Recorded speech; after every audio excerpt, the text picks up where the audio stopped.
off soon and then we can meet at this grocery store in Pleasant Grove. But she didn't say Pleasant Grove, she just said Dallas. So even though I've been in Dallas my whole life, all I know is Dallas. There are certain parts of Dallas that I'm not familiar with. Like, I'm just not familiar. And when I looked up the address, I just saw the address was kind of far from my house, like 40 minutes. But I was like, oh, this is a good deal for a PC, so we'll go to the drive. My mom was already getting a bad feeling because the lady kept saying like, oh, I want cash, da da da da. And I was like, oh, I'm sorry, we don't have cash. Is there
us, and then those guys were gonna come from behind and try to rob us or kill us.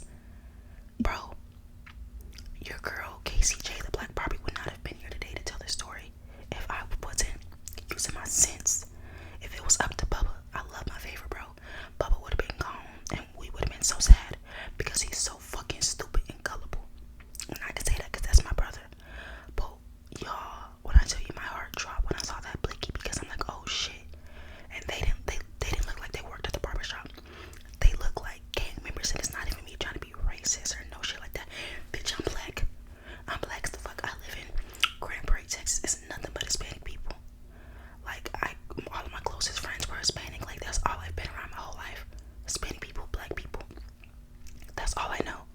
So I'm like, whoa, this is crazy. So anyways, we go to the gas station because I don't have much gas. So I'm like, Bubba, put some gas in my tank. Since I drove out here because of you, you could put a few dollars in my tank. So whatever, he's putting some gas in there. He's on the phone with the lady. He's like, hey, so we went to the barber shop and we didn't see you there. Can we meet you at the, and she answers, right? So he's like, hey, hello, like, we're the ones that were supposed to be meeting you. And I didn't hear the conversation, but he told me, she was like, hey, hi, what's up, where y'all at? And I kept telling Bubba, I said, don't tell that bitch where we're at. Do not fucking tell her where we're at. Like, I was, y'all, when he was pumping the gas, he was taking our day. First of all, that pissed me off. I'm over here looking like a crackhead. I'm looking everywhere trying to figure out what is going on. We're like, what? We need to be on our P's and Q's. We need to get up out of here. This area is rough. The fucking hood, the fucking ghetto, the fucking everything. I said, we gotta go. He on the phone with the bitch taking our day to pump my gas. He's like, hi, can we meet you at the police station instead? Because the police station was only 5 minutes away from where we were at. So I'm like, bitch, the only way I'm meeting you for this PC is at the police station, bitch. Go deal with them bitches since you want to fuck with me. As soon as Bubba said the police station, she hung up on him. I said, what happened? He said, oh, she hung up on me. I said, exactly. Put some fucking gas in my car, get in the car, and let's go. This is dangerous and you're not seeing the bigger picture. So we driving back. Bubba's sitting there with an attitude. And then I'm like, I'm about to call the police and put in a police report because this is so sketchy. Like, I don't know if this is something they do regularly or if this is like some scheme that they're using. But I'm like, I called the police. I told them everything. I told them the description of the two guys that I saw, of the truck, of what the guys were wearing, the Hispanic guy that was tatted up, of the black guy with the hoodie.